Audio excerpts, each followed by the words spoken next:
Ya bisa beli itu sertifikasi. Mungkin ada yang palsu lagi. Palsu. Ya kalau itu sih ijazah aja palsu ya, apalagi sertifikasi. Teman saya, Pak Menteri, Hakim MK, dituduh ijazah palsu. Iya, sahabat baik saya Pak Arsul Sani. Tapi hebatnya dia tampil di depan, tunjuk itu ijazahnya yang asli. Nggak kayak yang lain. Ya. Pernyataan anggota DPR RI dari fraksi Demokrat Benny Kaharman soal ijazah palsu berbuntut panjang. Benny dalam rapat kerja balik DPR dengan Kemendikbudrismen dan Kementerian Agama menyinggung soal ijazah palsu. Inilah yang kemudian ditanggapi Partai Solidaritas Indonesia (PSI) dan diduga dikaitkan dengan isu ijazah Jokowi. Ketua Harian PSI Ahmad Ali bilang, kasus ijazah bisa bergulir lama, pasti ada pihak yang menjadi otak dan membiayai. Ahmad Ali menduga pihak yang menunggangi isu ijazah Jokowi adalah pihak yang ingin menjadi cawapres di Pilpres 2029 mendatang. Nah, artinya bahwa tiba-tiba ini muncul ada yang mengorkestra. Kalau kita lihat politiknya ini, ya ujung-ujungnya pertarungan wapres, siapa sih nanti yang menjadi saingannya Gibran jadi wapres sih? Ya, jadi kalau kemudian di bawah ada yang terganggu dengan munculnya Mas Gibran sebagai calon wapres dan menunggangi ini, nggak salah juga kali ya.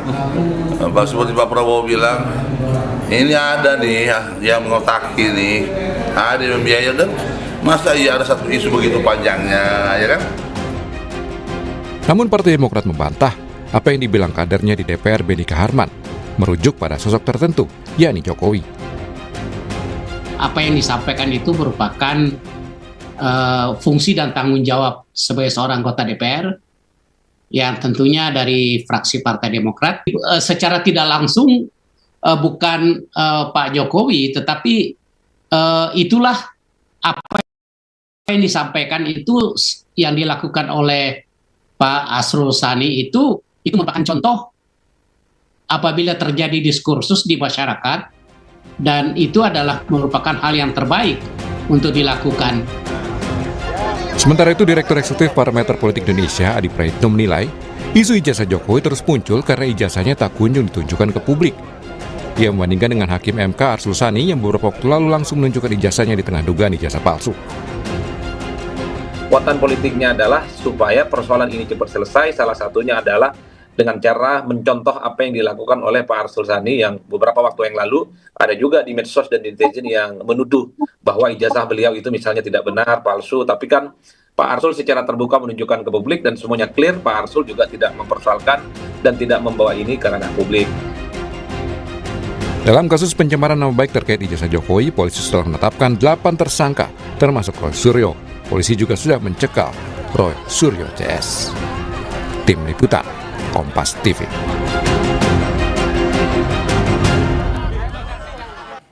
Saudara, isu ijazah Jokowi tak kunjung kelar. Kini malah ada isu kalau munculnya polemik ijazah Jokowi dipelihara untuk kepentingan calon wakil presiden di 2029.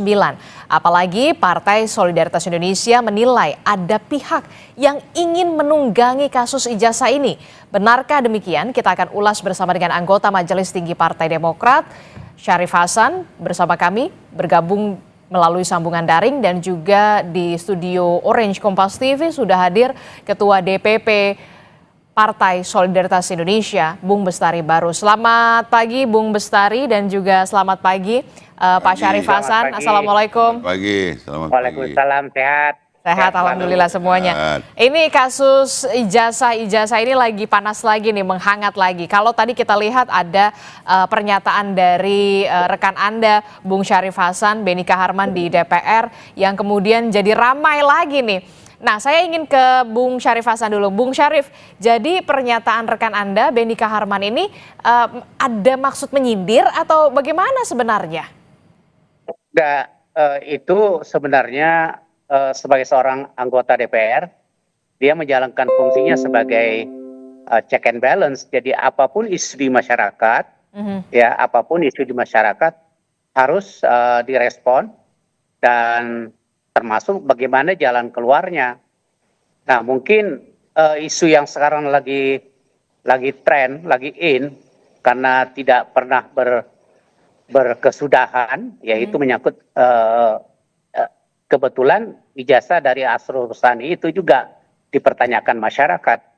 Nah, kebetulan Asrul Sani mengambil sikap tidak ingin berlama-lama untuk menyelesaikan persoalan ini, sehingga beliau tampil menjelaskan secara utuh, sekaligus membuktikan keaslian apa yang diragukan oleh masyarakat. Nah, saya pikir itu yang dilakukan oleh Asrul Sani sehingga menyelesaikan persoalannya seketika itu juga. Nah, kita lihat selesai. Nah, kalau menyangkut yang lain, kita harapkan juga bisa demikian. Tetapi lagi-lagi yaitu kembali kepada personal yang bersangkutan. Ya, hanya sayangnya isu ini tidak berkesudahan. Nah, mungkin untuk itu supaya diskursus ini bisa selesai di masyarakat, karena kita kan lebih banyak masalah-masalah yang lebih krusial dan lebih substansi untuk kita selesaikan. Makanya Pak Beni Harman itu mengungkapkan bahwa itulah sebenarnya yang terbaik seperti yang diberikan contoh oleh Pak Asrul Sani.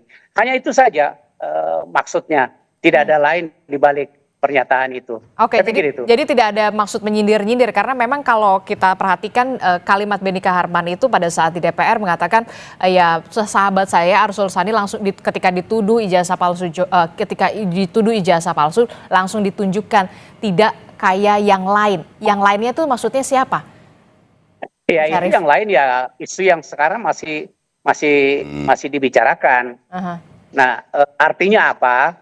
Sebaiknya masalah ini disudahi, karena masih banyak hal-hal yang lain yang patut untuk kita prioritaskan untuk dibahas.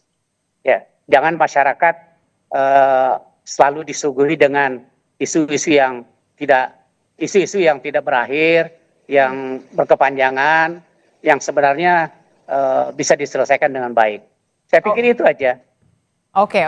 Saya ke Bung Bestari. Bung Bestari, bagaimana melihat pernyataan dari Bung Beni di DPR kemarin beberapa waktu lalu, dan juga Bung Syarif Hasan mengatakan memang sebenarnya tidak ada maksud untuk menyindir dan segala macam, hanya melaksanakan fungsi pengawasan sebagai legislator.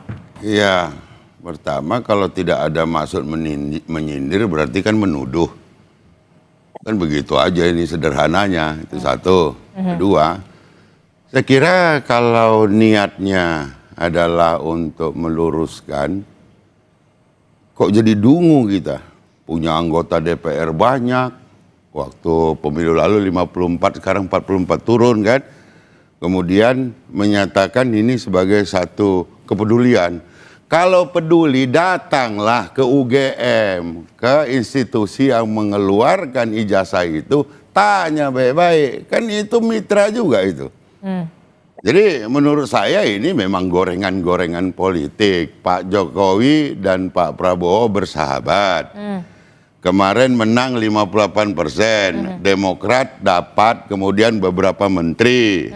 Tapi hari ini kelihatannya kalau ini adalah tujuannya seperti yang kita indikasikan bahwa ini keinginan untuk perebutan kekuasaan. Ini sepertinya ingin membelah kekuatan Pak Prabowo dari 58 ini menjadi 29. Ya, dari 29%, dan itu memudahkan mungkin ke depan itu supaya Demokrat mungkin bisa maju sendiri kali. Gitu loh. Jadi yang masuk akal sedikit lah kalau memberikan alasan-alasan pembenaran. Udah lama itu jadi anggota DPR ngomong sembarangan. Jadi maksud Anda untuk kepentingan 2029 calon wakil presiden atau seperti apa sebenarnya? Pastilah seperti itu. Gitu loh. Tapi nggak kejauhan, ini masih 2025 akhir loh. Hari ini semua partai politik sudah melaksanakan konsolidasi dong untuk pemenangan 2029. Ya kan? Kita dibilang terganggu juga enggak, tetapi sangat disayangkan gitu loh. orang-orang yang partai politik yang sudah katanya bahkan pernah jadi presiden gitu ya, ketua umumnya ya Pak SBY harus kemudian mendiamkan hal-hal seperti ini. Tadi mengatakan mari ini kita selesaikan, masih banyak hal yang lain. Tapi kemudian membuka bahwa wah ini kericuhan. Datang ke UGM, datang ke Bareskrim Polri, tanya di sono. Bukan ditanya kepada Roy Suryo atau orang-orang lain yang ya ini terindikasi diorkestrasi dan semuanya itu ada kaitan gitu loh. Kemarin ada juga yang mengatakan ya salah satunya anggota DPR gitu. Untuk apa kemudian memanas-manasi masyarakat? Masyarakat itu harus diyakinkan supaya nggak ribut. Salah satunya Demokrat dong. Kan Demokrat bisa menyampaikan atau bertanya, datang ke UGM, tanya. Bahkan UGM sendiri pun saya heran gitu, Demokrat kok nggak percaya kepada UGM yang sudah menjelaskan bahwa ini asli gitu. Jadi mau dengar siapa lagi? Oke, Bung Syarif, bagaimana respon Anda? Iya, seorang legislatif itu kan mekanisme check and balance-nya kan ada sistem yang harus dipenuhi. Ya, itu yang jelas. Kami jelaskan ini tidak ada kaitannya dengan politik dan kami tidak ikut campur dalam soal masalah ijazah palsu Pak Presiden Jokowi yang diisukan sekarang. Ya, nah cuma kebetulan ada sampling yang muncul sehingga dijadikan contoh. Ya, nah intinya kalau ingin menyelesaikan persoalan ya selesaikanlah persoalan sendiri itu dengan sendirinya. Jangan mengajak orang-orang lain untuk menyelesaikan persoalan yang bukan urusan orang lain. Karena ini lagi-lagi ini urusan masing-masing. Ya silahkan diselesaikan. Tetapi itu yang tidak terjadi.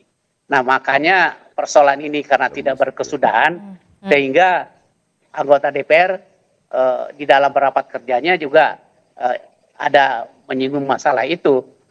Hanya memberikan contoh bahwa begini loh cara menyelesaikan persoalan.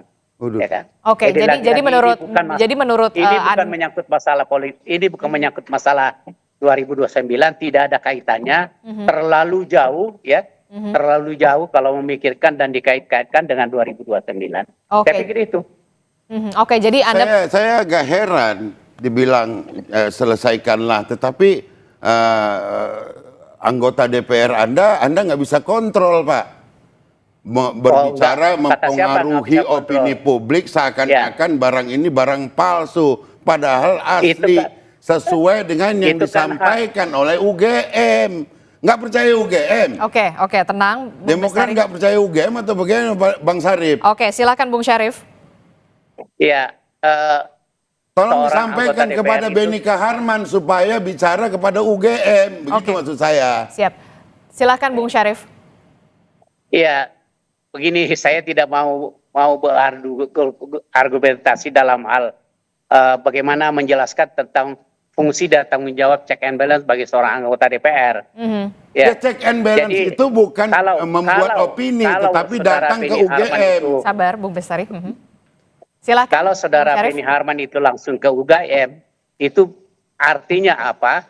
Itu sudah betul-betul mencampuri persoalan yang sebenarnya sedang ditangani oleh aparat. Ya kan? Hanya memberikan satu solusi ini loh. Cara menyelesaikan menyangkut masalah isu-isu yang tidak pernah berkesudahan. Bayangkan menyangkut masalah ini kan sudah berapa tahun ini. Ya kan, ini tahun kedua. Inisiatif hanya ingin menajam-najamkan saja. Jadi lagi-lagi mekanisme anggota DPR dalam menjalankan check and balance itu sudah ada, ya kan? Bukan serta-merta, ya kan? Jadi sekali lagi ya kita mengharapkan ini bisa selesai. Oke, diharapkan ini bisa selesai dengan salah satunya adalah contohnya seperti Bung Arsul Sani langsung memperlihatkan saja begitu ijazahnya. Bagaimana kalau menurut Anda, apakah itu juga bisa dilakukan seperti standar pikiran Demokrat dijadikan standar nasional dalam menyelesaikan satu persoalan itu tidak baik. Gitu loh. Biarkanlah mekanisme dalam bertata negara kita ini berjalan sebagaimana mestinya. Anda hanya tidak punya keinginan untuk mengarahkan you punya anggota DPR berdiskusi dengan UGM. Begitu loh. Begini saja, apa enggak lebih baik Pak Syarif Hasan, gini, saya akan mendukung, PSI akan mendukung. Selesaikan Hambalang itu, bangun kembali, jangan jadi candi busuk. Kita akan dukung secara politik. Oke, tapi kemudian itu lebih baik ketimbang kemudian memberikan katakanlah tuduhan-tuduhan ataupun sindiran-sindiran kepada Pak Jokowi, patron kami itu Pak di PSI. Oke, tapi kemudian Bung Syarif mengatakan mungkin solusinya bisa seperti Arsul Sani, Bung Arsul Sani dengan memperlihatkan ijazah asli kepada publik. Kita sebagai warga negara PSI khususnya tunduk patuh kepada negara. Apa perangkat negara yang sedang bekerja itu yang kita patuhi. Maka saya menghimbau kepada Pak Syarif Hasan, senior saya ya di politik, untuk di internal itu arahkan saja Pak ke UGM, kemudian ke Barreskrim atau Kapolri untuk bertanya di sana. Jangan membuat opini ini semakin jadi huru-hara. Oke, baik Bung Syarif. Kan? Cocok nggak Pak? Oke, silahkan Bung Syarif. Ini saran yang menyesatkan. Loh, kalau itu kami lakukan, artinya kami sudah ikut campur secara langsung, ikut cawe-cawe secara langsung, bukan itu, ya kan? Jadi kita tidak usah mempersulit persoalan yang bukan urusan Demokrat, kami tidak ingin touch. Tetapi kami juga harus ada sistem yang harus kita tegakkan di DPR. Nah lagi-lagi kalau menyangkut masalah Hambalang tidak ada sesuatu yang patut untuk Anda pertanyakan. Hal itu sudah ada di tangan KPK. Dan KPK yang membuat kita bukan bicara hukumnya Pak, selesaikan, ya kan? Jangan jadi candi busuk itu. Kan Bapak banyak punya banggar di sana. Kita lihat saja nanti ke depan. Ya. Bagaimana cara menyelesaikan masalah-masalah yang ada sekarang ini. Kita lihat ya 5 tahun ke depan apa yang terjadi. Saya pikir itu. Tapi kemudian dengan adanya pernyataan Benny Kaharman yang cukup membuat ramai begitu ya, adakah arahan dari Ketua Umum dari partai Anda, Bung Syarif Hasan, soal untuk lebih mengklarifikasi soal ini? Saya pikir ini belum sampai taraf untuk mendapatkan pengarahan dari Ketua Umum. Karena ini hal tidak ada sesuatu yang aneh di dalam pernyataan Saudara Benny Kaharman. Ini hanya merupakan check and balance dan solusi, ya kan? Jadi tidak mendiskreditkan seseorang. Saya pikir itu. Jadi intinya adalah ingin agar masalah ini selesai, ya kan? Jangan berkepanjangan seperti sekarang. Nah itu yang dilakukan oleh Benny Kaharman. Tidak ada yang aneh di dalam hal ini. Tetapi kalau ada yang merasa tersinggung dalam persoalan ini, ya silahkan saja diatasi dengan baik, ya kan, diselesaikan dengan baik, sesegera mungkin, agar kita jangan hanya di sekitar diskursus masalah-masalah yang tidak substansi seperti ini, ya kan, masalahnya sederhana kok dipersulit, gitu. Masalahnya sederhana. Bahwa memang ada proses hukum, proses hukum yang dilanjutkan, yang dilakukan, ya kita hargai juga itu, tetapi kan tidak berkesudahan, ya kan. Nah inilah yang dimaksudkan oleh Saudara Benny Kaharman dan sehingga melakukan